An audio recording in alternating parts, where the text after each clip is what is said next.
अस्सलामु अलैकुम रहमतुल्लाह।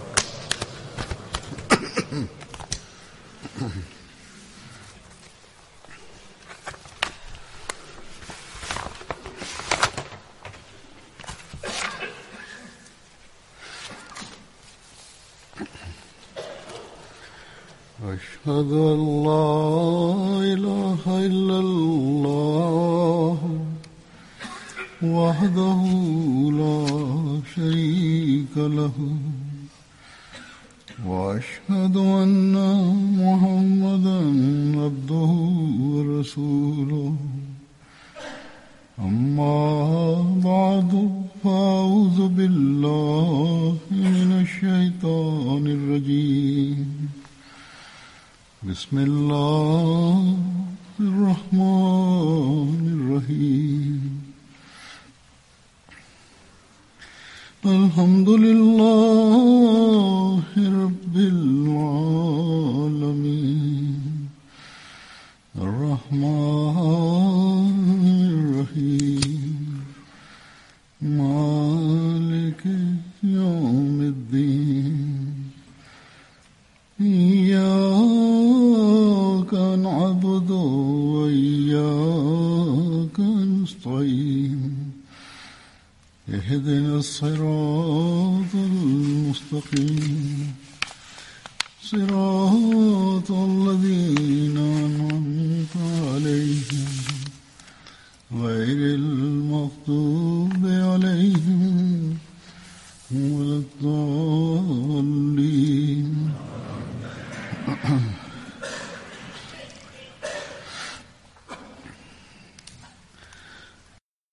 ஹதரத் ஆயிஷா ரலியல்லாஹு அன்ஹா மூலமாக ஒரு அறிவிப்பு செய்யப்பட்டுள்ளது. அதாவது எந்த மையத்துடைய ஜனாசாவை 100 முஸ்லிம்கள் தொழுது அனைவரும் அவருக்காக மன்னிப்புக்காக துஆ செய்வார்களோ அவர்களது பரிந்துரை ஏற்றுக்கொள்ளப்படும். இன்னொரு ரிவாயத், ஒரு ஜனாசாவுக்கு செல்லும் போது மக்கள் அவரை புகழ்ந்து பேசினால் அவருக்கு ஜன்னத் கடமையாகிவிட்டது என்று ஹதரத் நபிகள் நாயகம் ஸல்லல்லாஹு அலைஹி வஸல்லம் கூறினார்கள். எனது எண்ணம், இன்று 2 ஜனாசாக்கள் தொழுவிக்க வேண்டியிருப்பதனால் ஜனாசா தொழுவித்தல், கஃன் மற்றும் அடக்கம் சம்பந்தமாக சில ஹதீஸ்கள் மற்றும் ஹதரத் மஸீஹ் மவ்ஊத் அலைஹிஸ்ஸலாமுடைய மேற்கோள்களை மற்றும் சில மார்க்க சட்ட ரீதியிலான விஷயங்களை கூற வேண்டும் என்பதாக இருந்தது. அதன் பிறகு மர்ஹூம்களை பற்றி கூற வேண்டும் என்று நினைத்தேன். ஆனால் இன்று அதற்கேற்ப ஹதீஸ்களையும் மேற்கோள்களையும் எடுத்து வைப்பது சாத்தியமில்லை. ஏனென்றால் இந்த இயக்கத்தின் தொண்டர் மிகவும் விசுவாசத்துடன் தனது அர்ப்பணிப்பை முழுமை செய்த கட்டுப்படுதலை உடைய மனிதனான அவரை பற்றி மிக அதிகமாக கருத்துகள் திரண்டுவிட்டன. அவற்றை மக்கள் அனுப்பியிருக்கிறார்கள். அவற்றை கூறுவதே மிகவும் சிரமம். அவற்றிலிருந்தும் கூட நான் ஒருவேளை 5இல் ஒரு பகுதியைத்தான் குறிப்பிடுவதற்காக எடுத்திருப்பேன். நான் எடுத்ததை கூட முழுமையாக கூற முடியாது. இந்த சம்பவங்கள் ஒரு வாழ்வை அர்ப்பணித்தவருக்கு, ஹதரத் மஸீஹ் மவ்ஊத் அலைஹிஸ்ஸலாம் அவர்களுடைய குடும்பத்தை சார்ந்தவருக்கு, பொறுப்பாளருக்கு, ஜமாத் அன்பர்களுக்கு பல கோணத்தில் வழிகாட்டக்கூடியதும் பின்பற்றத்தக்கதுமாகும். அனைவரும் அறிவீர்கள், கடந்த நாட்களில் கண்ணியத்திற்குரிய சாஹிப்ஜாதா மிர்சா குலாம் அஹமது சாப் என்ற ஹதரத் மிர்சா அசீஸ் அஹமது சாபுடைய மகன் வஃபாத் ஆகிவிட்டார்கள். அவர்களுக்கு வயது 78 ஆக இருந்தது. இன்னா லில்லாஹி வ இன்னா இலைஹி ராஜிஊன். அன்னார் வஃபாத் திடீரென்று இதயம் நின்றுவிட்டதனால் ஏற்பட்டது. அவர்களுக்கு நீண்ட காலமாக இதய கோளாறு இருந்தது. கார்டியாக் அரெஸ்ட் ஏற்பட்டுவிட்டது. இதனால் திடீரென்று வீட்டிலேயே வஃபாத் ஆகிவிட்டார்கள். மதிப்புக்குரிய மிர்சா குலாம் அஹமது சாப் அவர்கள் ஹதரத் மஸீஹ் மவ்ஊத் அலைஹிஸ்ஸலாமுடைய கொள்ளுப்பேரனாவார்கள். ஹஜ்ரத் மசீமது அலை இஸ்லாமுடைய மூத்த மகன் மிர்சா சுல்தான் அகமது சாஹிபுடைய பேரன் ஆவார்கள். ஹஜ்ரத் மிர்சா அசீஸ் அகமது சாப் அவர்களுடைய மகன் ஆவார்கள். ஹஜ்ரத் மீர் முகமது இஸ்ஹாக் சாபுடைய மகள்வழி பேரன் ஆவார்கள். மேலும் எனது சகோதரியின் கணவரும் ஆவார்கள்.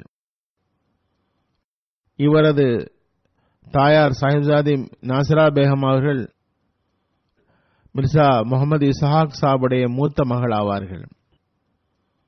இந்த எல்லா உறவு முறைகளும் கூட கூறத்தக்கவை அல்ல. இவை அனைத்தையும் சொல்லக்கூடியவையாக ஆக்கக்கூடியது அன்னாரது பண்புகளாகும். அதை நான் எடுத்துக் கூறுவேன். அன்னார் மார்க்க தொண்டரும் வாழ்வை அர்ப்பணித்தவருமாக இருந்தார்கள்.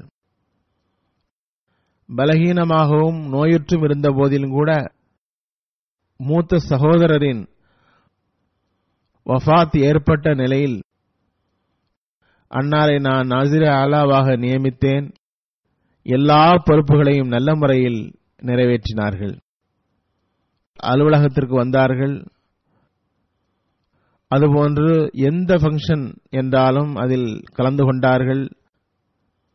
ஒரு நாள் முன்பு மதரசத்துல் ஹிப்ஸின் ஃபங்க்ஷன் நடைபெற்றது. வெற்றி பெற்ற ஹாஃபிஸ்மார்களுக்கு சான்று வழங்க வேண்டியிருந்தது. அதில் கலந்து கொண்டார்கள். மாலையில் குத்தாமுல் அஹமதியாவினுடைய புரோகிராமில் கலந்து கொண்டார்கள். வஃபாத்தான அன்றும் கூட காலையில் பலரின் வீடுகளுக்கு சென்றார்கள். நோயாளிகளை நலம் விசாரித்தார்கள். அதுபோன்று ஐவேளை தொழுகையையும் மஸ்ஜித் முபாரக் சென்று தொழுதார்கள். இவர்களின் வக்ஃபு உடைய வாழ்வு மே 19, 1962 ஆரம்பமானது. இவர்கள் எம்ஏ பொலிட்டிக்கல் சயின்ஸ் படித்தார்கள். கவர்ன்மெண்ட் காலேஜ் லாகூரில் படித்தார்கள். பிறகு இவர்கள் பப்ளிக் கமிஷன் சர்வீஸ் பரீட்சை எழுதினார்கள். அதில் வெற்றி பெற்றார்கள். நல்ல முறையில் வென்றார்கள். அன்னார் என்னிடமே கூறியுள்ளார்கள், நான் இந்த பரீட்சை எழுத காரணம் மக்கள் இந்த பரீட்சையில் தேர்வது கஷ்டம் என்று கூறினர். உலகில் ரீதியாகவும் ஜெயித்த பிறகு வக்ஃபு செய்ய வேண்டும் என்று நினைத்தேன். காரணம், இவருக்கு வேறு எங்கும் வேலை கிடைக்கவில்லை, அதனால் இங்கு வந்துவிட்டார் என்று மக்கள் கூறக்கூடாது என்று நினைத்தேன். பிறகு வெற்றி பெற்ற பிறகும் அரசு பணிக்கு செல்லவில்லை, வாழ்வை வக்ஃபு செய்தார்கள். நான் கூறியது போன்று 1962 வக்ஃபு செய்தார்கள். பிறகு கலிஃபத்துல் மஸீஹ் செகண்ட் அவர்கள் ரிவ்யூ ஆஃப் ரிலிஜனுடைய மேனேஜிங் எடிட்டர் ரப்பாவாக அவருடைய பொறுப்பில் அமர்த்தினார்கள். இரண்டாவது கலிஃபத் மஸீஹ் அவர்கள் இவரிடம் உலகியல் கல்வியுடன் இதனை பெற்றுள்ளீர்கள், எனவே மார்க்க கல்வியும் கற்றுக்கொள்ளுங்கள் என்றார்கள். இந்த வகையில் மீர் சையது தாவூத் அகமது சாப் இடம் அன்னார் மார்க்க அறிவை பெற்றார்கள். மீர் சையது தாவூத் அகமது சாப் அவர்கள் ரிவ்யூ ஆஃப் ரிலிஜனுடைய எடிட்டராக இருந்தார்கள். உறவு முறையில் இவர்களின் மாமா ஆவார்கள். இவர்களது ஆரம்பகால பெயர் மிர்சா சயீத் அகமது ஆக இருந்தது. இவர்களது தாயார் கேட்டுக்கொண்டதுக்கு இணங்க ஹதரத் கலிஃபத்துல் மஸீஹ் செகண்ட் அவர்கள் இவருக்கு மிர்சா குலாம் அஹமது என்று பெயர் வைத்தார்கள். இவரது தாயார் கலிஃபத்துல் மஸீஹிடம் ஒரு சம்பவத்தை சீரத்துல் மஹதியில் படித்த பிறகு இவரது பெயரை மிர்சா சயீத் அகமது என்பதை மாற்றி மிர்சா குலாம் அகமது என்று வைக்க வேண்டும் என்று கூறினார்கள். மிர்சா சயீத் அகமது என்பது அவர்களது முதல் தாயாருக்கு பிறந்த இவரது சகோதரர் ஆவார். அவர் சிறுவயதில் வஃபாத்தாகிவிட்டார். இவர்கள் ஈகேவில் படித்து வந்தார்கள். மிர்சா முசஃபர் அஹமது சாப் இவர்களினுடைய வகுப்பு தோழர் ஆவார்கள். ஹதரத் முஸ்லிம் அவர்கள் கூடவே இதனையும் கூறினார்கள். ஹதரத் மிர்சா அசீத் அகமது சாபுக்கு இவரது பெயரை மாற்றினால் வருத்தம் ஏற்படலாம், அவருக்கும் ஆறுதல் ஏற்பட வேண்டும். எனவே இவருக்கு வைக்கிற பெயரினால் இவரது தகப்பனாருக்கும் கூட வருத்தம் ஏற்படாமல் இருக்க வேண்டும் என்று மிர்சா குலாம் அகமது என்று வைத்தார்கள். கூடவே ஹதரத் முஸ்லிம் மவ்ஊத் கூறினார்கள், இவரை நாம் அஹ்மது என்றே அழைப்போம். ஏனெனில் ஹதரத் மசீமது அலி இஸ்லாம் வஃபாத்தாகி நிறைய காலமாகிவிடவில்லை. எனவே குலாம் அஹ்மது என்ற கூப்பிடுவது நமக்கே மிகவும் சிரமமாகும். 1964 எனது சகோதரியுடன் இவர்களுக்கு திருமணமானது. மௌலானா ஜலாலுத்தீன் சாப் ஷம்ஸ் அவர்கள் திருமணத்தை நடத்தி வைத்தார்கள். கலிஃபத்துல் மசீஹ் செகண்ட் அவர்கள் அப்போது நோயுற்றிருந்தார்கள். இவருக்கு 3 மகன்கள் 2 மகள்கள் இருந்தார்கள். 2 மகன்கள் வாழ்வை அர்ப்பணித்தவர்கள். மிர்சா ஃபசுல் அகமது சாப் ரப்வாவில் நாசிர் தாலீமாக உள்ளார் மற்றும் இங்கு ஒருவர் ஈகோ ஜாமியாவில் பிரின்சிபாலாக இருக்கிறார், மிர்சா நாசிர் அகமது சாப். மிர்சா இஹ்சான் அகமது சாப் என்பவர் அமெரிக்காவில் இருக்கிறார். அவர் உலகில் பணி செய்தாலும் அங்கும் அவர் மார்க்க பணிகளை, ஜமாத் பணிகளை செய்து வருகிறார். நேஷனல் மஜ்லிஸ் சாமிலாவில் செக்ரட்டரி மாலாக உள்ளார். மேலும் ஜல்சா சாலானாவின் போது ஜல்சா திடலினுடைய இன்சார்ஜாகவும் அவர்கள் இருந்திருக்கிறார்கள். ஒரு மகள் அமத்துல் அலி சப்தா சாஹிபா.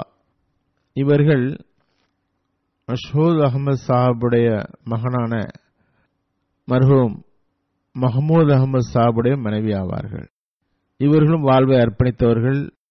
இவர் நாசிர் சஹத், அதாவது தேக ஆரோக்கியத்துறையினுடைய நாசிராக இருந்தார்கள். மிர்சா குலாம் அஹமது சாப் உடைய தொண்டுகளாவன. இவர்கள் நாசிர் தாலீமாக இருந்தார்கள். உள்ளூர் அடிஷனல் நாசிர் இஸ்லா இர்ஷாத் ஆக பல வருடங்கள் இருந்தார்கள். நாசிர் திவானாகவும் இருந்தார்கள். நான் இவரை நாசிர் ஆலாவாக ஆக்கும் வரை இவர் நாசிர் திவானாக இருந்தார்கள். 1996 முதல் 2018 வரை இருந்தார்கள். சதுர் மஜ்லிஸ் கார்பர்தாஸ் ஆக 2012 முதல் 2018 வரை இருந்தார்கள். பிறகு மிர்சா குர்ஷித் அகமது சாபுடைய வஃபாத்துக்கு பிறகு நான் இவரை நாசிர் ஆலா மற்றும் உள்ளூர் அமீர் சதர் அஞ்சுமன் அஹமதியாவாகவும் ஆக்கினேன். அப்பணிகளை செய்து வந்தார்கள். இதற்கு முன்பு 4வது ஹிலாபத்தின் போதும் பலமுறை நாசிர் ஆலா பொறுப்பு வகிப்பவர்களாக இருந்தார்கள். உள்ளூர் அமீராகவும் இவர்கள் நியமிக்கப்பட்டிருக்கிறார்கள். அதுபோன்று வக்ஃபே ஜதீதினுடைய மஜ்லிஸ் உறுப்பினராகவும் இருந்தார்கள். 2016 முதல் 2018 வரை சதுர் மஜ்லிஸ் வக்ஃபே ஜதீதாக இருந்தார்கள். அன்சாருல்லாவிலும் பல பொறுப்புகளை வகித்தார்கள். மஜ்லிஸ் அன்சாருல்லாவினுடைய 2ஆம் அணியினுடைய நாயிப் சதுராக இருந்தார்கள். பிறகு 2004 முதல் 2009 வரை சதுர் அன்சாருல்லா பாகிஸ்தானாக பணியாற்றும் வாய்ப்பு பெற்றார்கள்.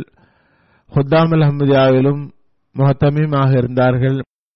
ஹுத்தாமுல் அஹ்மதியாவினுடைய மர்கசியாவில் நாயிப் சதுராக இருந்தார்கள். பிறகு 75 முதல் 79 வரை ஹுத்தாமுல் அஹ்மதியா மர்கசியாவினுடைய சதுராக இருந்தார்கள். ரிவ்யூ ஆஃப் ரிலிஜனுடைய எடிட்டராக மீர் தாவூத் அகமது சாபுக்கு பிறகு இருந்தார்கள். அதற்கு 3வது ஹலிஃபத்துல் மசீஹுடைய பிரைவேட் செக்ரட்டரியாக இருந்தார்கள். ஹிலாஃபத் லைப்ரரி கமிட்டியினுடைய தலைவராகவும் இருந்தார்கள். பியூத்துல் ஹம்த் கமிட்டி ரப்பாவினுடைய தலைவராக இருந்தார்கள். ஃபஸ்லே உமர் ஃபவுண்டேஷனுடைய டைரக்டராக இருந்தார்கள். ஜல்சா சாலானாவின் பல வருடங்கள் பணியாற்றினார்கள். ரப்பாவினுடைய மாநாடு நடக்கும் காலம் வரை நாயிப் அப்சர் ஜல்சா சாலானாவாகவும் நாயிப் மெஹனத்தாகவும் இருந்தார்கள். நாயிப் மெஹனத் பல்வேறு பணிகளை கொண்ட ஒரு பொறுப்பாகும். பல அஹ்மதி அல்லாத லேபர்களை வேலை வாங்க வேண்டியிருந்தது. ரொட்டி சுடுபவர், பேடா போடுபவர் இருப்பார்கள். இவர்கள் கரடு முரடாக இருப்பார்கள். இவர்களை சரியாக கட்டுப்படுத்தி வேலை வாங்குவது மாநாட்டில் பெரும் வேலையாகும். இந்த பணிகளை இவர்கள் நல்ல முறையில் நிறைவேற்றினார்கள்.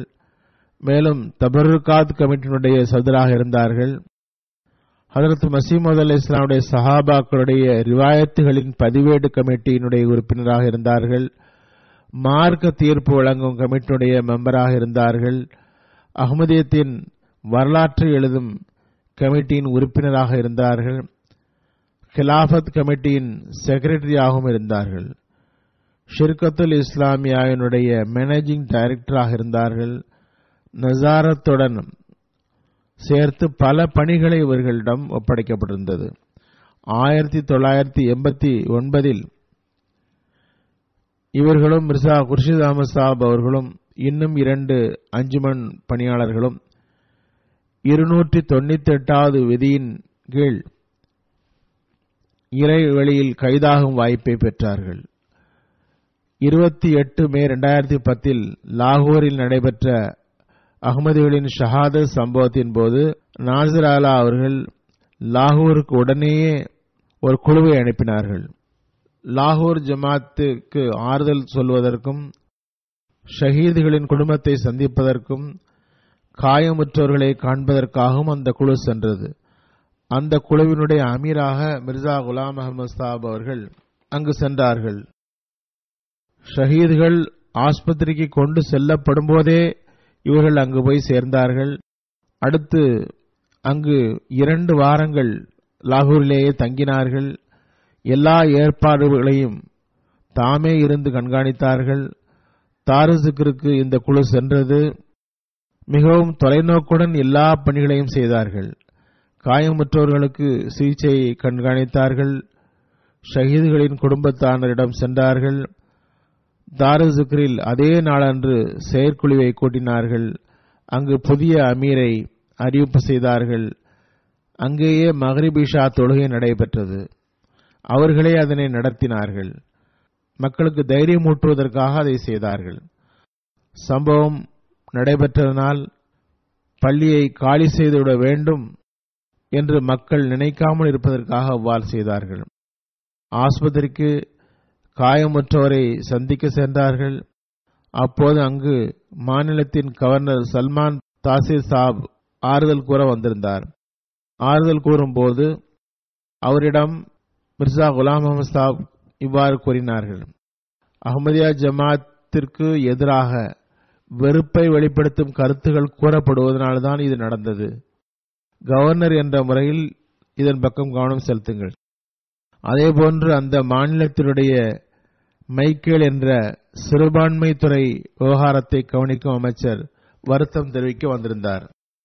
அவரிடம் அன்னார் மிகவும் தைரியமாக கூறினார்கள்: நீங்கள் வருத்தம் தெரிவிக்க வந்துள்ளீர்கள், அதற்காக நாங்கள் நன்றி தெரிவிக்கின்றோம். ஆனால் ஒரு விஷயத்தை தெளிவுபடுத்திக் கொள்கிறேன். நாங்கள் எங்களை ஒருபோதும் சிறுபான்மையாக கருதவில்லை. நாங்கள் முஸ்லிம்கள்.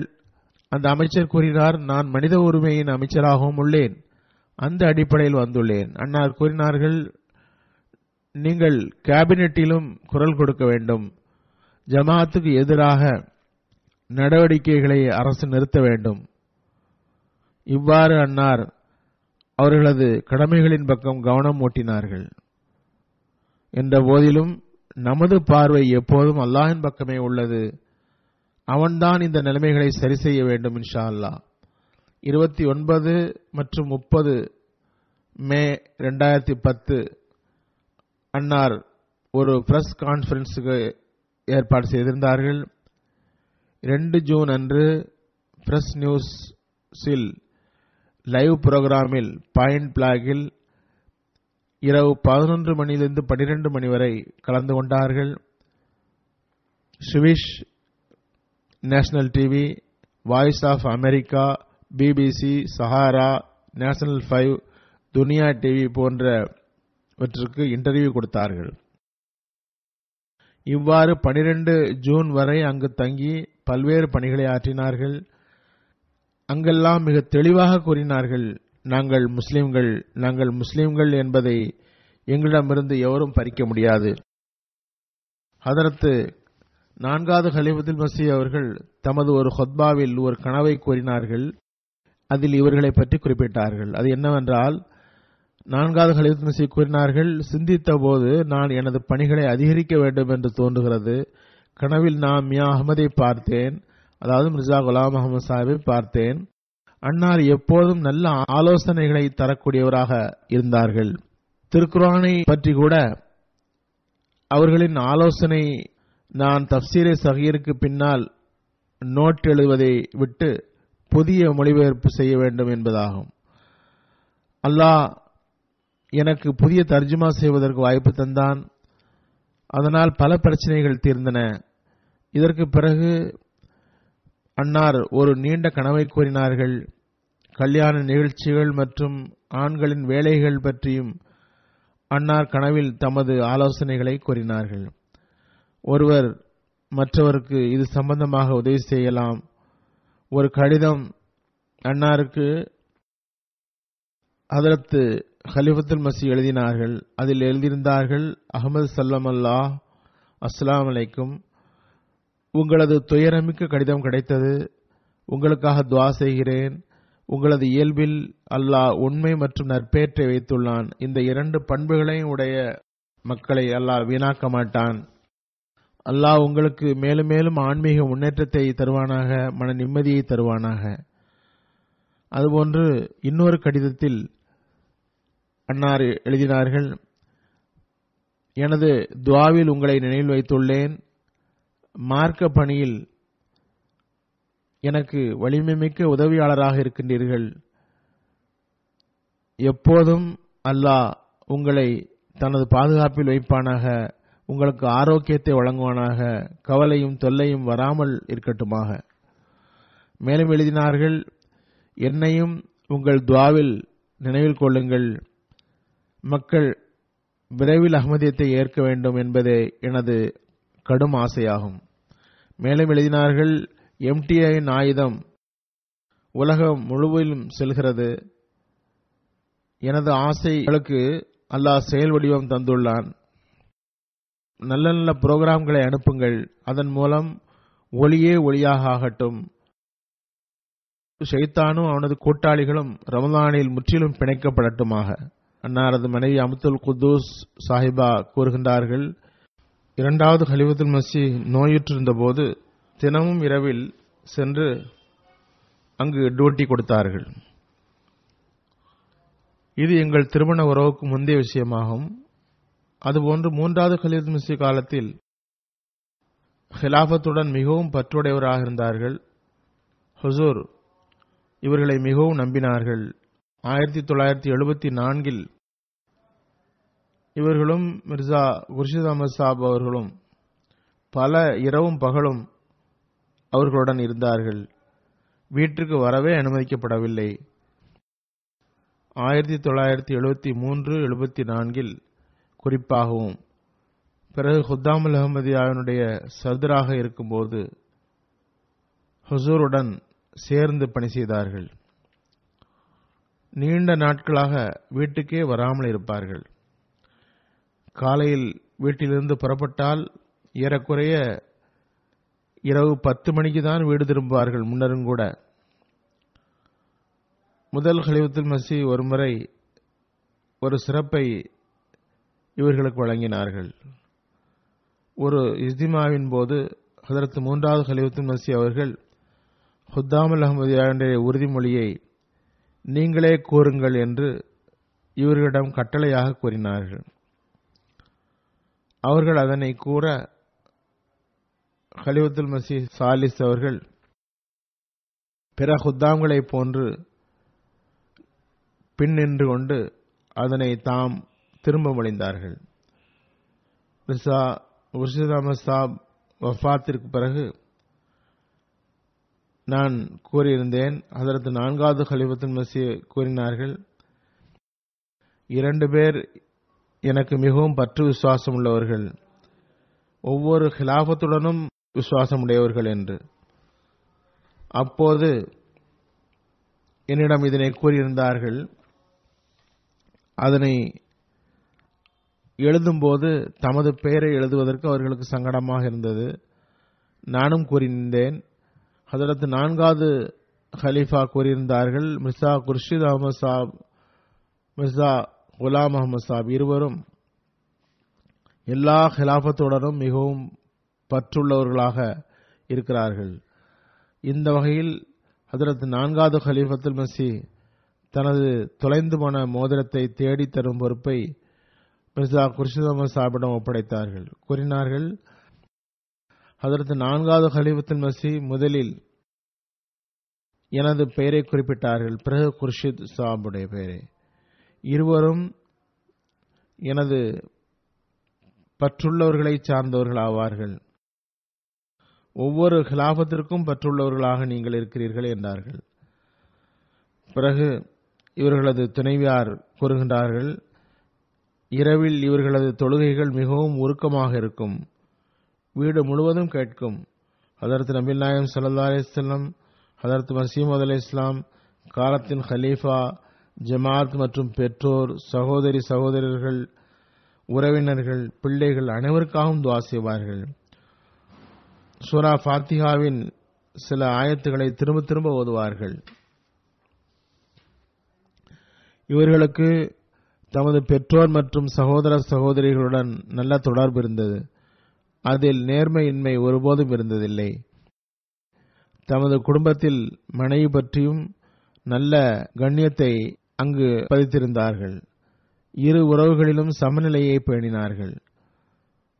சிறு அன்பளிப்பு வழங்கினாலும் அதற்கு நன்றி செலுத்துவார்கள், அல்லது தமது தகுதிக்கு ஏற்ப திருப்பி தருவார்கள், அல்லது அந்த வீடுகளுக்கு போய் நன்றி தெரிவிப்பார்கள், அல்லது கடிதம் மூலம் நன்றி தெரிவிப்பார்கள். அவர்களது சிறப்பு தன்மை என்னவென்றால், என்ன பணியை ஒப்படைத்தாலும் அதனை நிறைவேற்றாமல் ஓய மாட்டார்கள். நல்ல அறிவு இருந்தது, ஞாபக சக்தி இருந்தது. ஏதாவது ரிவாயத் அல்லது பழைய உறவுகளை பற்றி கேட்டால் நன்றாக நினைவில் இருக்கும். அவர்களுக்கு கூறினார்கள், எனக்கு சுற்றுலா செல்வதில் ஆர்வம் உண்டு. அவர்களிடம் வசதி இருந்தாலும் இல்லாவிட்டாலும் மனைவியின் உரிமையை தருவதற்காக சுற்றுலாவுக்கு அழைத்து செல்வார்கள். அவரது மனைவியும் எனது சகோதரியுமான அவர்கள் கூறுகிறார்கள், அப்துல் ரஹ்மான் அன்வர் சாபுடைய மனைவி கூறுகின்றார்கள், அப்துல் ரஹ்மான் அன்வர் சாப் கனவில் பார்த்தார்கள், இவரது தாயாரின் வீட்டின் முன் மிகவும் அழகான ரோஜா செடிகள் வளர்கின்றன, 2 செடிகள். அல்லாஹ்வின் அருளால் கனவு நிறைவேறியது. இவர்கள் மனைவி எழுதுகின்றார்கள், ஒவ்வொரு வருமானத்தின் போதும் முதலில் சந்தாவை கொடுத்துவிட்டுதான் செலவுக்கு பணம் எடுப்பார்கள். இவர்களது மனைவிக்கும் எனது தந்தையாரின் தரப்பிலிருந்து சொத்துக்கள் கிடைத்திருந்தன. அதன் சந்தாவை செலுத்தினார்கள். அதன் சந்தாவையும் இவர்களே செலுத்தினார்கள். அதன் ஹிஸ்ஸா ஜாயிதாத், அதாவது சொத்துக்களுக்கான சந்தாவை செலுத்திவிட்டு என்னிடம் செலுத்திவிட்டதாக கூறுவார்கள். இவ்வாறு எல்லா சொத்துக்களுக்கும் உரிய சந்தாவை செலுத்தி எனக்கு எந்த சுமையும் இல்லாமல் செய்துவிட்டார்கள். பிள்ளைகளுக்கும் ஒவ்வொருவருக்கும் தனித்தனி வீடு ஏற்பாடு செய்து தந்தார்கள். அந்த தனது வசியத்தையும் கூட அவர்களே செய்து முடித்திருந்தார்கள். எப்போதும் இந்த இரு சகோதரர்களும் ஒன்றாகவே இருப்பார்கள். இதனையும் பலரும் எழுதியுள்ளார்கள், நானும் பார்த்துள்ளேன். எனது சகோதரி எழுதுகின்றார்கள், மிர்சா தாவூத் அகமது சாபுடைய மனைவி கூறுவார்கள், குர்ஷித் மற்றும் மியா அகமது சாப் இருவரும் ஒன்றாக செல்கின்றார்கள் என்றால் ஏதோ ஜமாத் வகாரம் இருப்பதாக தெரிகிறது. எனவே இருவரும் ஒன்றாக செல்கின்றார்கள் என்று தோன்றும். எந்த நெருக்கடியான சூழ்நிலை வந்தாலும் அதனை மிகவும் தைரியத்துடன் எதிர்கொள்வார்கள். ஹிலாஃபத்துடன் அன்பு பற்றி கூறுவதாயின் ஜலசாவுக்கு இங்கு வந்தபோது மிகவும் பலகீனமாக இருந்தார்கள். எனவே ஒரு வாக்கிங் ஸ்டிக் வைத்துக் கொள்ளுங்கள் என்று நான் கூறியபோது, ஸ்டிக் வைத்துக் கொள்ளுமாறு எனக்கு கட்டளை வந்துவிட்டது, எனவே ஸ்டிக் வாங்க வேண்டும் என்று கூறினார்கள். சில வருடம் முன்பு நாசிர்மார்கள் அனைவரும் மக்களது வீடுகளுக்கு சென்று எனது சலாமை தெரிவியுங்கள் என்று நான் கூறியபோது இவர்களது பங்காக சிந்து பகுதி வந்தது. இவர்களது மனைவி கூறுகின்றார்கள், திரும்பி வரும்பொழுது நொண்டிக் கொண்டே வந்தார்கள். நான் கேட்டபோது ஒரு வீட்டின் படியில் இருந்து விழுந்து விட்டதாக கூறினார்கள். ஃபஸ்லே உமர் மருத்துவமனையில் காட்டிய போது பாதத்தில் உள்ள விரலில் நரம்பு பிசகி இருந்தது. இரண்டாவது காலிலும் லேசாக கிராக் இருந்தது. உங்களுக்கு வலிக்கவில்லையா என்று நான் கேட்டபோது கூறினார்கள், வலிக்கத்தான் செய்தது. ஆனால் காலத்தின் ஹலீஃபாவின் தூதை வீடுகளில் சேர்க்க வேண்டும், எனவே 11 நாட்கள் நான் வலியை பொருட்படுத்தவில்லை, எனது பணியை முடித்துவிட்டு வந்துள்ளேன் என்றார்கள். இவர்களது மூத்த மகன் எழுதுகிறார், ஹஜ்ரத் 4வது கலீஃபத்துல் மஸீஹ் ஹிஜ்ரத் செய்த பிறகு ஹுசூருடைய குத்பா கேசட் முதலில் இவர்களுக்கு தான் வரும். இவர்கள்தான் எல்லோரையும் ஒன்று கூட்டி ஹுசூர் குத்பாவை கேட்க வைப்பார்கள். எம்டி வந்த பிறகும் கூட குத்பாவை கேட்க வைக்க மிகவும் முயற்சி செய்வார்கள். வீட்டில் உள்ள எல்லோருக்கும் குத்பாவை கேட்க வைப்பதற்காக விரும்புவார்கள். வீட்டுள்ளவர்கள் மட்டுமன்றி பணியாளர்கள், வெளியே வேலைக்கு சென்றவர்களும் கேட்க வேண்டும் என்று விரும்புவார்கள். லவுட் ஸ்பீக்கர் வைத்திருந்தார்கள். லாகூருக்கு அன்னார் போயிருந்த போது நடந்த ஒரு சம்பவத்தை அவர்களது மகன் எழுதுகிறார். இரவில் மருத்துவமனையில் நல்ல கூட்டமாக இருந்தது. ஆம்புலன்ஸ்காரர்கள் சொன்னதுதான் விலையாக இருந்தது. அங்கே அன்னார் உரத்த குரலில் அறிவித்தார்கள், எல்லா ஏற்பாடுகளையும் சதுர் அஞ்சுமன் அஹ்மதியா செய்யும். எல்லா ஜனாசாவும் ரப்வாவில் அடக்கப்படும், அங்கு எடுத்துச் செல்லப்படும். எவராவது அவரது சொந்த ஊருக்கு எடுத்துச் செல்லப்பட வேண்டும் என்று அவருடைய உறவினர்கள் விரும்பினால் அதற்கு அனுமதி உண்டு என்றார்கள். இதனால் மக்களுக்கு நிம்மதி பிறந்தது. ஒவ்வொரு காயமடைந்தவர்களின் வீட்டுக்கும் சென்றார்கள். அவர்களின் வீட்டில் சாப்பாட்டுக்கு ஏற்பாடு செய்தார்கள். சம்பாதிப்பவர்கள் இல்லாத வீட்டில் சாப்பாட்டுக்கு ஏற்பாடு செய்தார்கள். சிலர் பின்தொடர்வதாக செய்தி வந்தது. ஏஜென்சிகள் தரப்பிலிருந்து இவர்களது உயிருக்கு ஆபத்து இருப்பதாக கூறப்பட்டது. அங்கிருந்து அவர்கள் அழைக்கப்பட்டார்கள். ஆனால் 28 மேக்கு பிறகு அடுத்த ஜும்மாவுக்கு தாரு ஜிக்ர் சென்று தாமே தொழுகை நடத்தினார்கள், ஜமாத் மக்களுக்கு தைரியம் ஏற்படுவதற்காக.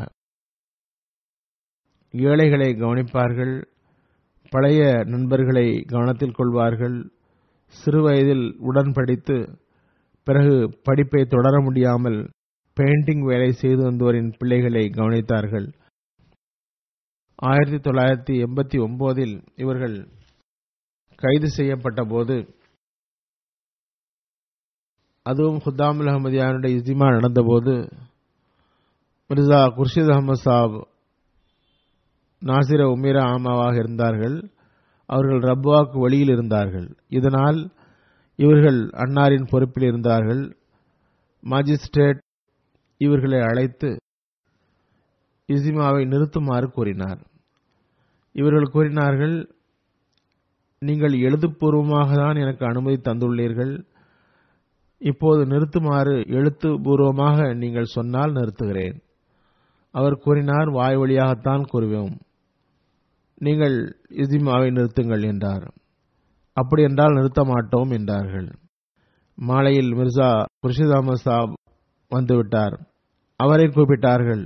அவர்களும் சென்று இதனையே கூறினார்கள். இதன் விளைவாக சில நாட்களுக்கு இவர்கள் கைது செய்யப்பட்டு சிறையில் அடைக்கப்பட்டார்கள். அவர்களது மகள் கூறுகின்றார், ஹிலாஃபத்திற்கு பற்று விசுவாசத்துடன் இருக்குமாறு எனது தந்தையார் மிகவும் எங்களிடம் முயற்சி செய்வார்கள், எங்களுக்கும் அதையே போதித்தார்கள். கூறுகின்றார், ஒருமுறை எங்களது தந்தையார் மிகவும் துடிப்புடன் துவா செய்து வந்தார்கள். பலமுறை அவ்வாறு துவா செய்யுமாறு எங்களிடமும் கூறினார்கள். என்ன விவகாரம் என்று எங்களுக்கு தெரியாது. பிறகு தெரிய வந்தது, காலத்தின் ஹலீஃபாவிடமிருந்து ஒரு சிறு கோபம் வெளிப்பட்டிருந்தது. அதுவே அந்த தாக்கத்தை அவர்களிடம் ஏற்படுத்தியிருந்தது. எமது தந்தையாருக்கு அதனால் எவ்வளவு உருக்கம் தொழுகையில் ஏற்பட்டது என்றால் அதன் தாக்கம் என் மீதும் ஏற்பட்டது. எனக்கும் அதே நிலை ஏற்பட்டது. பிறகு ஹஜ்ரத் 4வது கலீஃபத்துல் மஸீஹ் ஹிஜ்ரத் செய்த போது அவர்களது தாயார் சாஹிப்சாதி நாசிரா பேகம் சாஹிபா நோயுற்று இருந்தார்கள். மிகவும் பலகீனமாக இருந்தார்கள். ஹிஜ்ரத் செய்த அதே இரவுதான் அவர்களின் கடைசி இரவாக இருந்தது. அன்னாரோ ஹுசூருடைய ஹிஜ்ரத் சம்பந்தமான பணிகளில் மூழ்கியிருந்தார்கள். எனவே தாயார் இருந்த அறையின் பக்கம் கூட செல்லவில்லை. ஜமாத் பணியில் மூழ்கியிருந்தார்கள். 5வது ஹிலாஃபத்தின் போதும் சரி, என்னிடம் அன்னார் கட்டுப்படுதல் மற்றும் விசுவாசம் காட்டுபவராக இருந்தார்கள். அவருடைய மகனிடம் கேட்டபோது அவரும் இதனையே கூறினார்கள். 5வது ஹிலாஃபத்துடன் இறை உதவிகள் எவ்வாறு உள்ளன என்பதை நீ பார்க்கவில்லையா என்று என்னிடம் எப்போதும் கூறுவார்கள் என்று அவர்களது மகன் எழுதுகிறார். எங்களை தொழுகைக்கு எழுப்பும்போது கடுமையாக இருப்பார்கள். கடைசி நாட்களில் எவ்வளவு மென்மையாக எழுப்பினார்கள் என்றால் அவர்களிடம் கருணை வெளிப்பட்டது. ஹலீஃபாவிடமிருந்து வந்த அனைத்து கடிதங்களையும், அதாவது இவர்களுக்கும் இவர்களது மனைவிக்கும் வந்த கடிதங்களை ஃபைலாக்கி எங்களிடம் தந்து, இவை வாழ்நாள் முழுவதும் நாங்கள் சேகரித்ததாகும், இதனை பத்திரமாக வைத்திருங்கள் என்று கூறி எங்களிடம் தந்தார்கள். மிர்சா அனஸ் அஹ்மத் சாப் கூறுகின்றார்கள், இவர்கள் வஃபாத்தான பிறகு நான் கனவு கண்டேன். குர்ஷித் அஹமத் சாபும் மியா அஹமத் சாப் அவர்களும் இருவரும் அல்லாஹ்விடம் சென்று விட்டனர். அங்கு ஹதரத் ரசூலுல்லாஹி ஸல்லல்லாஹு அலைஹி வஸல்லம், ஹதரத் மஸீஹ் மவ்ஊத் அலைஹிஸ்ஸலாம் இருவரும் சந்திக்கிறார்கள். இதனை பார்த்தபோது அல்லாஹ் எனக்கும் இதுபோன்ற நிலைமையை ஏற்படுத்துவானாக என்ற எண்ணம் வந்தது. எனவே நான் கூறினேன், அல்லாவே என்னையும் உனது நெருக்கத்தில் எடுத்துக்கொள்வாயாக. உடனே அல்லாஹ் நீயும் முன்னாடி வா என்று கூறினான். கூறுகின்றார், மியா அஹமத் சாப் அவர்களும் நானும் ஆரம்பத்திலேயே தொடர்புடையவர்கள். இருவரும் கிட்டத்தட்ட ஒத்த வயதுடையவர்கள். அவர்களது நன்மைகளை பார்த்து வெட்கப்படுகிறேன். அல்லாஹ் எனக்கும் அந்த வாய்ப்பை தருவானாக. ஏதாவது விஷயத்தில் கோபப்பட்டால் மன்னிப்பதில் முந்திக் கொள்பவராக இருந்தார்கள். மேலும் இவர்களது தொழுகைகளை பற்றி கூறுகின்றார்கள். இவர்கள் தொழும்போது எவ்வளவு அழுது தொழுவார்கள் என்றால் எனக்கு பொறாமையாக இருக்கும். புத்தி கூர்மையுடையவர்கள் ஐவேளை பள்ளியில் சென்று தொழுவது, ஏழைகளுக்கு உதவுவது, அவர்களுக்கு பயன்படுவது, தனது ஆற்றல்களை இறைவழியில் செலவு செய்வது, இவற்றை அன்னார் பெற்றிருந்தார்கள். சௌத்ரி ஹமீதுல்லா சாப் கூறுகின்றார்கள், விவகாரங்களை நன்றாக புரிந்து வைத்திருப்பார்கள். நல்ல ஆலோசனை வழங்குபவராகவும் இருந்தார்கள். எப்போதும் இவர்களது கருத்து கிழக்கத்திய மஜ்லிஸ்களில் ஏற்புடையதாக இருக்கும். ஜமாத்தின் படைப்புகள் குறித்து நன்றாக அறிந்திருந்தார்கள். வாய்ப்பு கிடைக்கும் போதெல்லாம் சேவைக்கு முன்னிற்பார்கள். 1974 குழப்பம் ஏற்பட்ட போது 3வது கலீஃபத்துல் மஸீஹ் அவர்களுக்கு முழு ஒத்துழைப்பு நல்கினார்கள். ஹதரத் 3வது கலீஃபத்துல் மஸீஹ் வெளிநாடுகளுக்கு சென்றார்கள். ஒருமுறை ஹதரத் 3வது கலீஃபத்துல் மஸீஹ் அவர்களுடன் சேர்ந்து இவர்களும் வெளிநாட்டுக்கு சென்றுள்ளார்கள். ஒருமுறை மஜ்லிஸ் ஹுத்தாமுல் அஹ்மதியா மர்கசியாவினுடைய பிரதிநிதியாக ஹுசூருடன் சென்றார்கள்.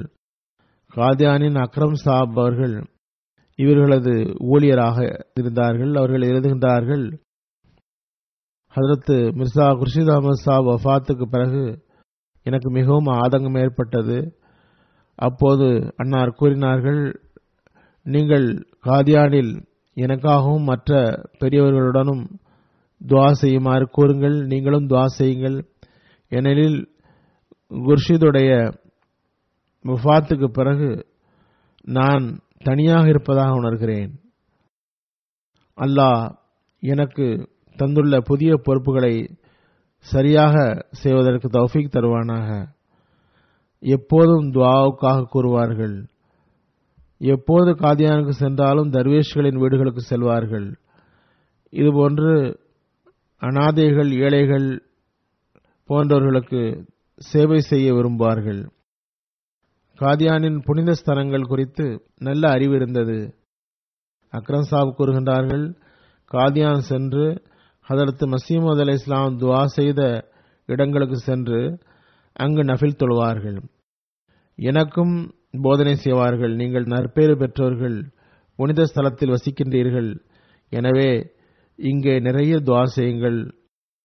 குத்தாமல் அஹமதியாவுடைய சதுராக அன்னார் நியமிக்கப்பட்டிருந்தார்கள். எப்போதும் குத்தாம்களிடம் செல்வார்கள். அப்போது இவர்கள் ஒரு முறை சிந்து வந்தபோது சில இடங்களில் கார் செல்ல முடியவில்லை. அங்கு நடந்தே போய் காடுகளை கடந்து குத்தாம்களை சந்தித்தார்கள். இது குத்தாம்களுக்கு நல்ல தாக்கத்தை ஏற்படுத்தியது. இதுவரை அவர்கள் அதனை நினைவில் வைத்திருக்கிறார்கள்.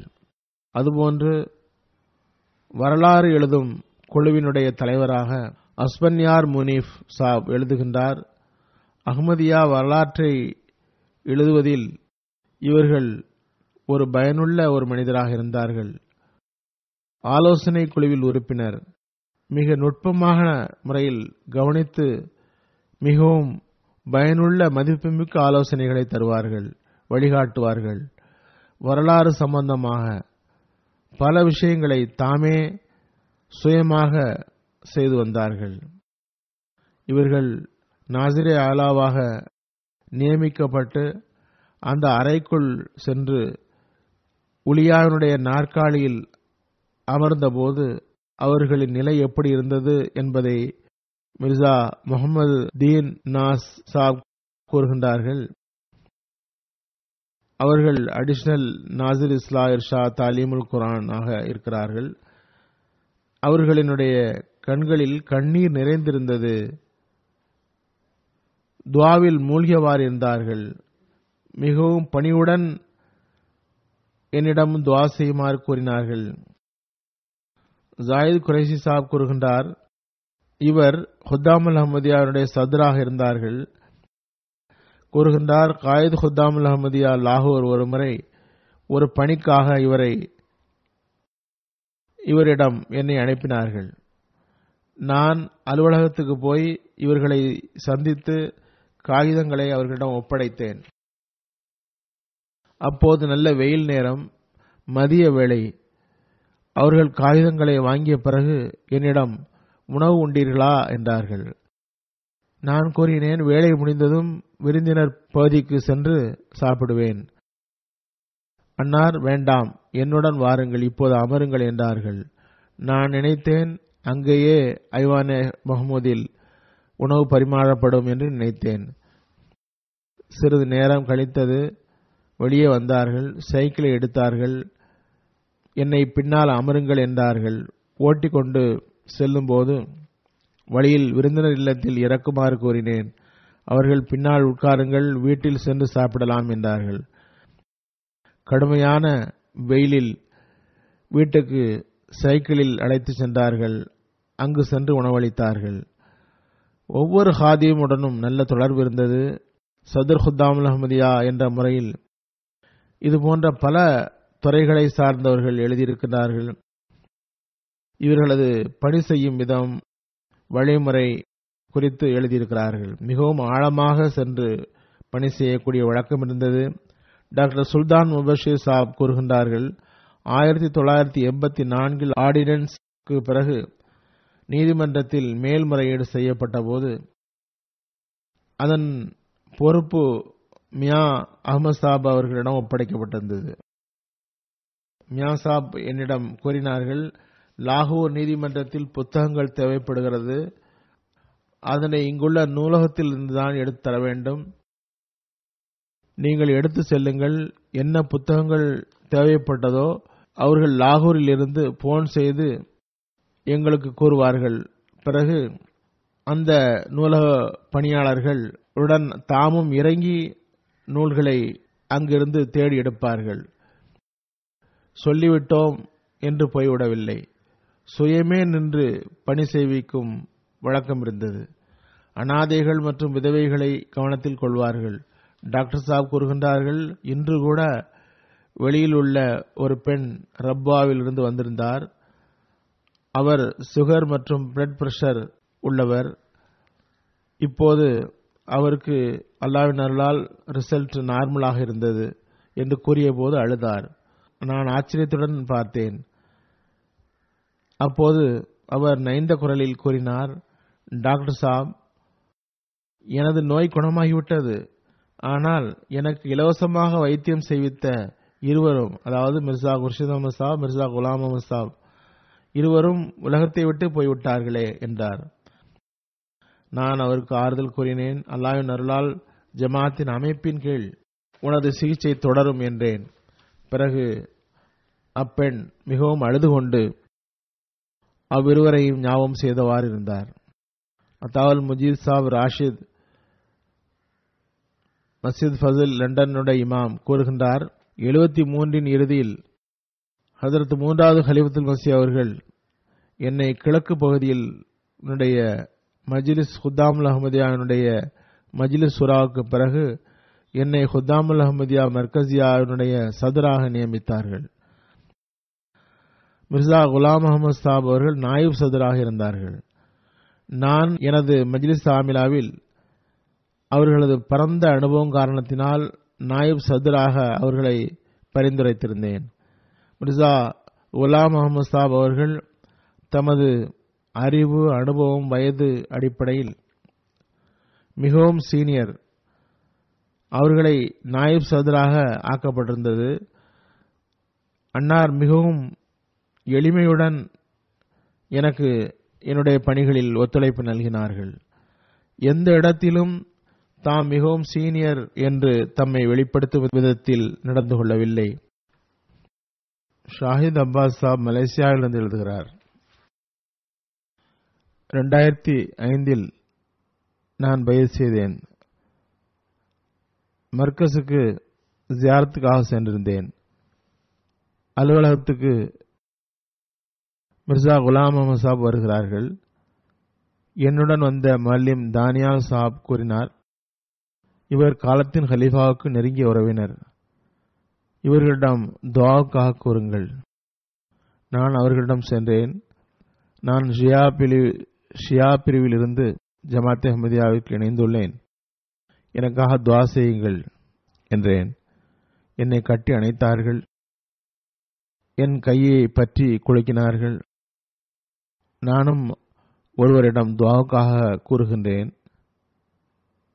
அவர்களிடம் நீங்களும் துஆவுக்காக கூறுங்கள் என்றார்கள். பிறகு நீங்கள் காலத்தின் ஹலீஃபாவுக்கு துஆவுக்காக எழுதுங்கள் என்றார்கள். அந்த புதிதாக பைஅத் செய்தவர் கூறுகின்றார், அவர்களிடம் முகத்தில் காலத்தின் ஹலீஃபாவின் மீது ஒரு அன்பை பார்த்தேன். அது பார்க்கத்தக்கதாக இருந்தது. அது இப்போதும் என்னுடைய பார்வையில் தென்படுகிறது. இங்கு அரபி டெக்ஸ்டினுடைய மரபி அஞ்சும் ஃபர்வேஸ் சாப் கூறுகிறார், ஒரு நாள் சௌத்ரி முகமது அலி சாப் கூறினார்கள், ஒருமுறை கடும் வெயில் காலத்தில் மதிய வேளையில் சைக்கிளில் யாரையோ தேடிக்கொண்டிருந்தார்கள். இவ்வளவு வேகமாக யாரை தேடுகிறீர்கள் என்று நான் கேட்டபோது கூறினார்கள், நான் ஒருவருக்கு தவறான ஹோமியோபதி மருந்தை கொடுத்து விட்டேன். அவர் அதனை உண்டுவிடக்கூடாது. அவருக்கு சரியான மருந்தை தருவதற்காக தேடுகிறேன். அவர் கிடைக்கவில்லை என்றார்கள்.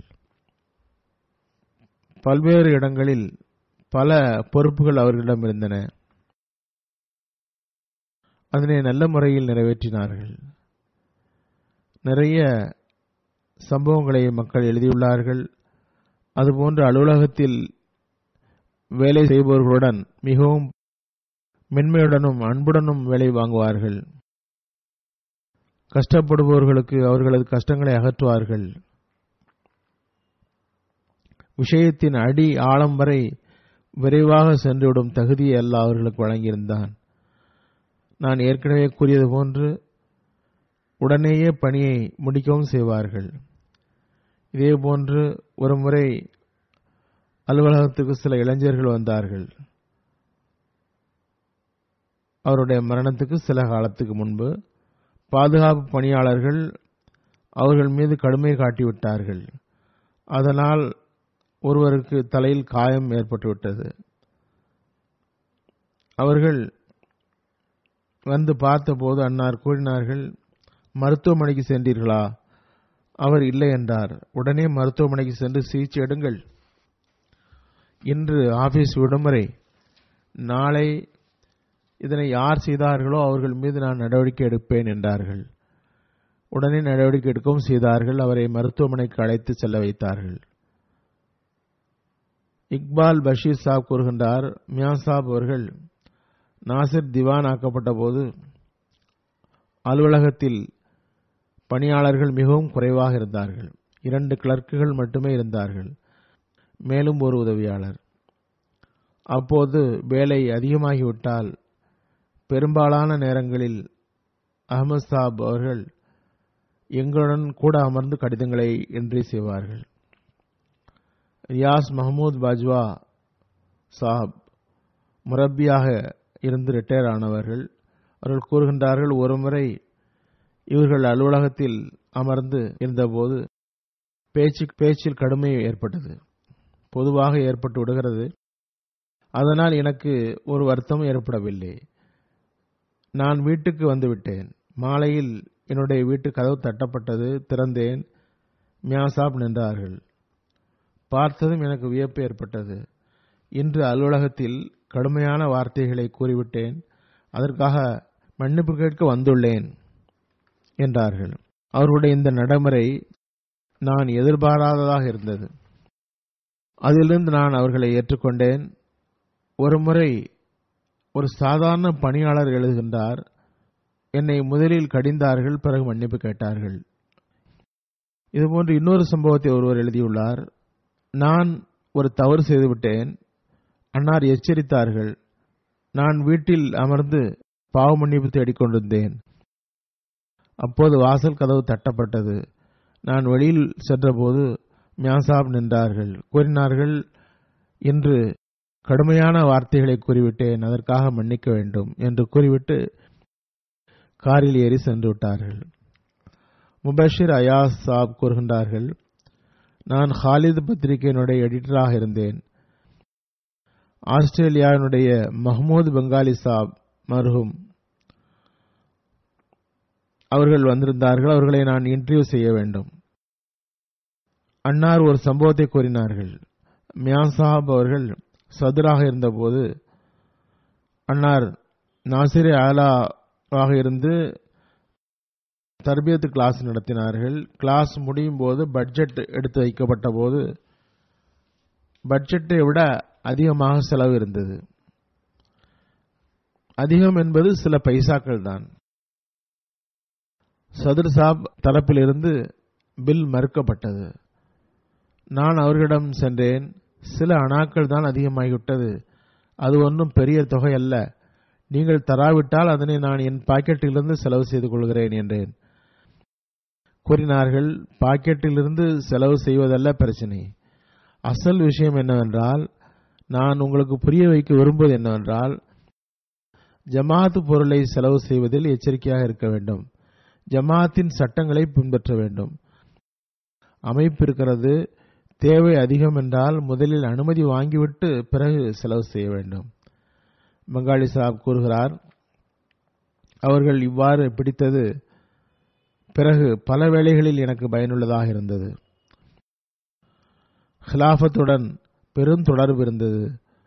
ஒருமுறை மார்க்க தீர்ப்பு வழங்கும் கமிட்டியில் ஒரு விவாதம் ஜக்காத் தொடர்பாக நடந்தது.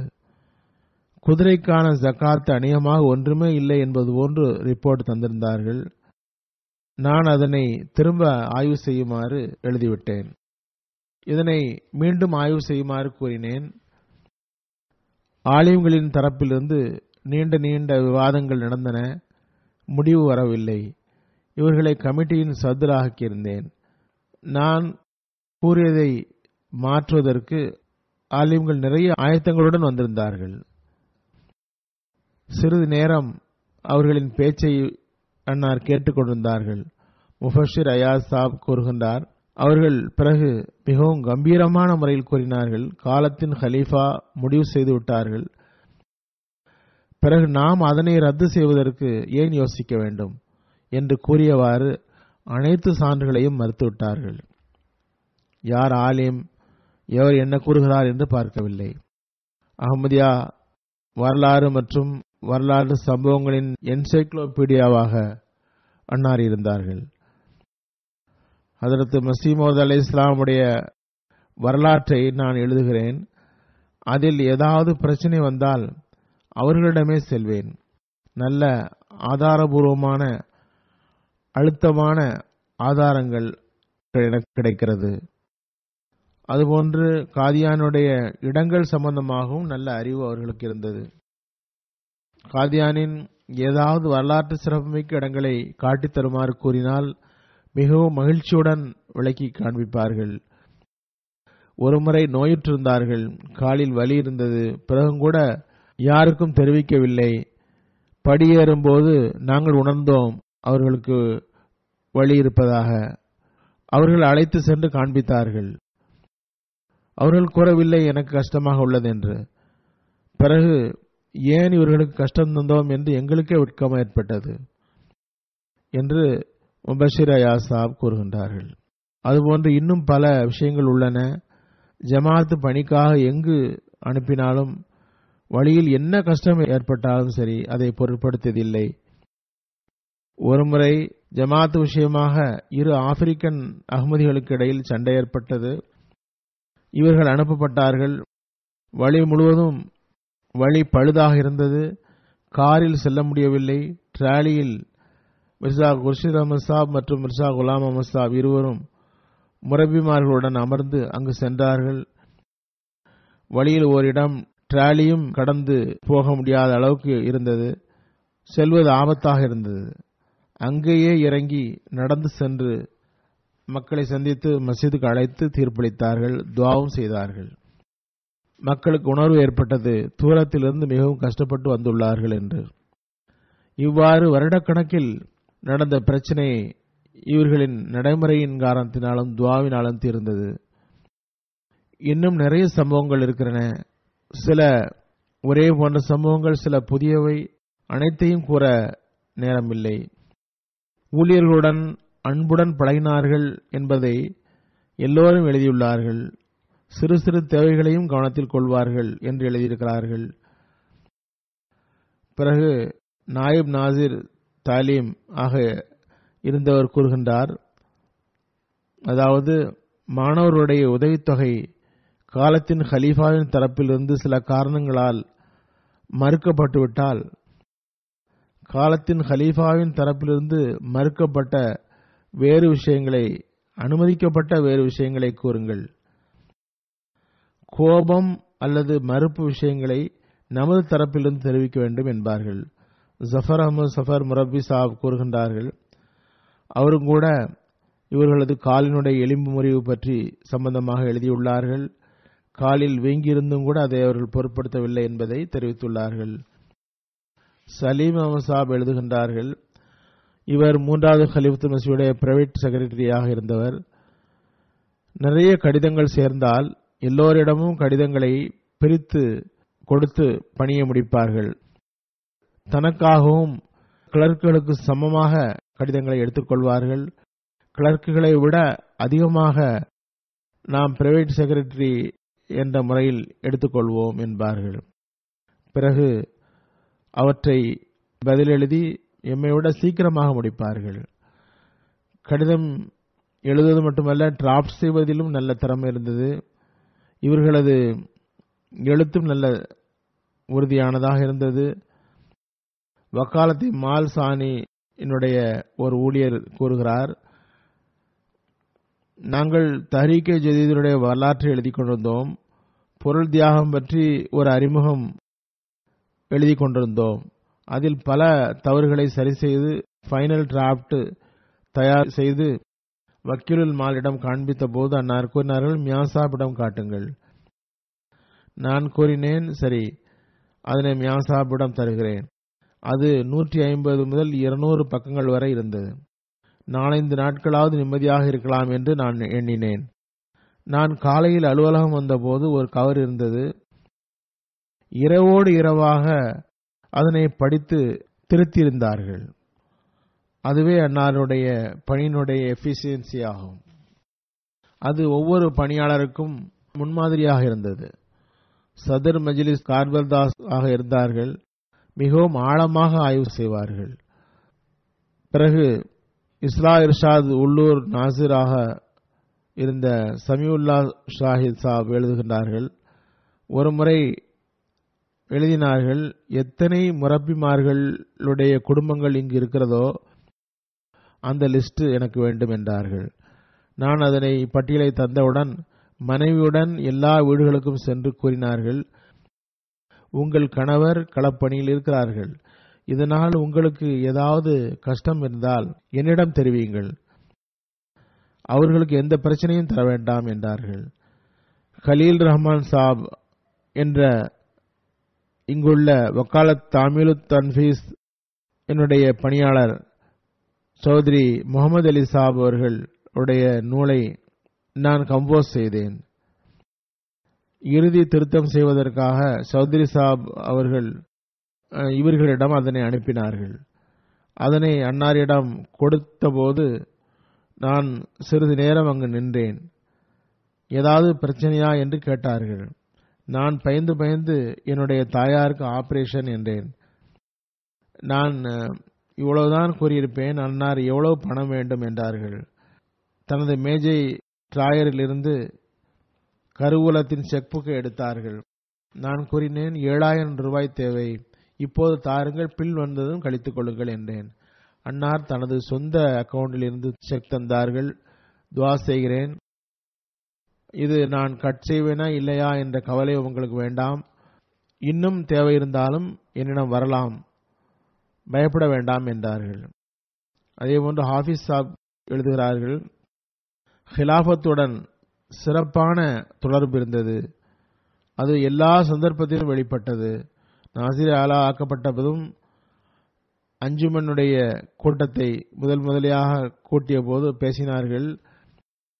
நாசிர் மாலிடம் கூறினார்கள், எனக்கு ஒத்துழைப்பு நல்குமாறு கூற வேண்டிய தேவையில்லை. ஏனென்றால் நீங்கள் கண்டிப்பாக அதை செய்வீர்கள். ஏனென்றால் நான் காலத்தின் ஹலீஃபா என்னை நியமித்துள்ளார்கள். ஆனால் எனக்கு உங்களுடைய துவா மிகவும் தேவை. ஏனெனில் சிலரது பாதங்களில் இடம்பெறுவது மிகவும் கடுமையான விஷயமாகும். அதுபோன்று நசாரத்தை திவானில் இருந்து நாசிரே ஆலா ஆக்கப்பட்ட பிறகு அங்குள்ள ஊழியர் எழுதுகிறார், அலுவலகம் போகும் முன்னர் எங்களை சந்திக்க வந்தார்கள். உங்களிடம் விடைபெற வந்துள்ளேன். இதனை கேட்டு என் உள்ளம் கஷ்டப்பட்டது. நாங்கள் கூறினோம், மியாசாப் இங்கே இருங்கள், அல்லது நீங்கள் எங்கு செல்கின்றீர்களோ அங்கு எங்களையும் அழைத்து செல்லுங்கள். அப்போது கூறினார்கள், உங்களை நான் எப்படி கூட்டி செல்ல முடியும்? நான் காலத்தின் ஹலீஃபாவுடைய கட்டளையின்படி செல்கின்றேன்.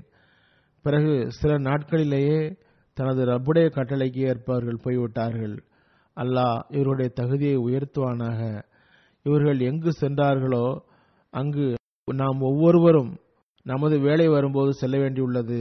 அல்லாஹ்வின் திருப்திக்கு ஏற்ப வாழ்வை கழித்தவர்கள் நற்பேறு பெற்றவர்களாவர். அல்லாஹ் தாலா இவர்களின் தகுதியை உயர்த்துவானாக. இவர்களின் பிள்ளைகளுக்கும் இவர்களின் நன்மையில் செல்வதற்கு வாய்ப்பு தருவானாக. ஒவ்வொரு பொறுப்பாளருக்கும் வாழ்வை அர்ப்பணித்தவருக்கும் இவர் எவ்வாறு விசுவாசத்துடன் தமது வக்ஃபை நிறைவேற்றினார்களோ அதே போன்று இருப்பதற்கு வாய்ப்பு தருவானாக. அல்லாஹ் ஜமாத்திற்கும் வருங்காலத்திலும் அப்படிப்பட்ட அர்ப்பணிப்பு மற்றும் பற்றுடன் செயல்படக்கூடிய ஊழியர்களை வழங்குவானாக. இரண்டாவது ஜனாசா நாம் தொழவிருப்பது கண்ணியத்திற்குரிய டிப்போமோ ஃபஸ்ஹூத் சாஹிபா உடையது. 26 ஜனவரி 2018 அன்று தம்முடைய 47வது வயதில் வஃபாத் ஆகிவிட்டார்கள். உயர் இரத்த அழுத்தம் மற்றும் குடலில் இன்ஃபெக்ஷன் இருந்த காரணத்தினால் அவர்களுடைய வஃபாத் நிகழ்ந்தது. ஆபரேஷன் நடந்தது. இருந்தும் ஒரு வாரத்தில் வஃபாத்து ஏற்பட்டுவிட்டது. இவர் நீண்ட காலமாக நோயிற்றிருந்தார். 15 வயதில் இவரது 2 சிறுநீரகங்களும் படி செய்வதை விட்டுவிட்டன. இருந்தும் இவர் அஹ்மதி ஆனதில் இருந்து தொழுகையை நேரத்துடன் நிறைவேற்றி வந்தார். தஹஜ்ஜுதும் தொழுது வந்தார். திருக்குர்ஆனும் ஓதி வந்தார். ஆனால் இவரோ கிறிஸ்தவத்திலிருந்து வந்தவர். 2004 இவர் இஸ்லாத்தை ஏற்றுக்கொண்டார். அதிலிருந்து தொடர்ந்து தொழுகையிலும் தஹஜ்ஜுதிலும் பேணுதலுடன் இருந்து வருகிறார். முஸ்லிம்களின் நிலை மிகவும் மோசமாக இருக்கிறதே என்று எண்ணியிருந்தேன்.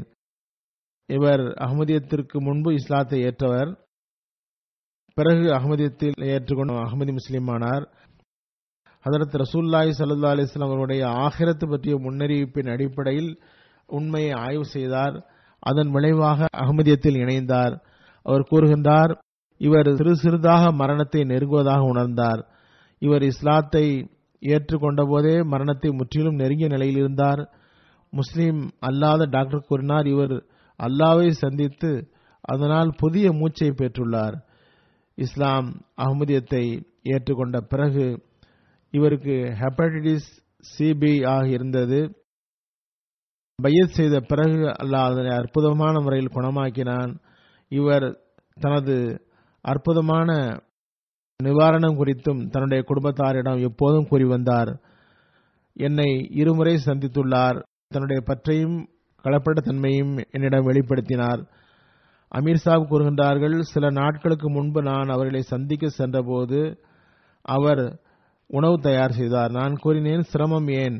அப்போது கூறினார்கள், நீங்கள் முதன்முறையாக வந்துள்ளீர்கள், அதுவும் காலத்தின் கலீஃபாவினுடைய பிரதிநிதியாக வந்துள்ளீர்கள் என்றார்கள். வீட்டில் எப்போதும் எம்டியை ஓடிக்கொண்டிருக்கும். அல்லாஹ் அவருடைய தகுதியை உயர்த்துவானாக, மன்னிப்பை வழங்குவானாக. இவரது குடும்பம் அஹ்மதியத்தை ஏற்க வேண்டும் என்ற இவரது விருப்பத்தை அல்லாஹ் நிறைவேற்றி வைப்பானாக.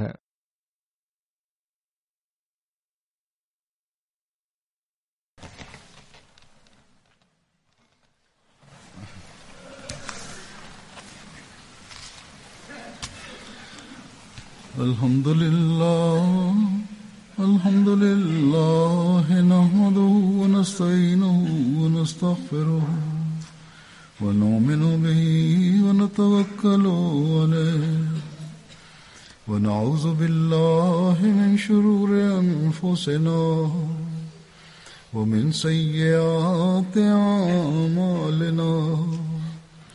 Man yahdihillahu fala mudilla lahu ومن يضلل فلا هادي له ونشهد أن لا إله إلا الله ونشهد أن محمدا عبده ورسوله. عباد الله رحمكم الله إن الله يأمر بالعدل والإحسان وإيتاء ذي القربى وينهى عن الفحشاء والمنكر والبغي يعظكم لعلكم تذكرون. اذكروا الله يذكركم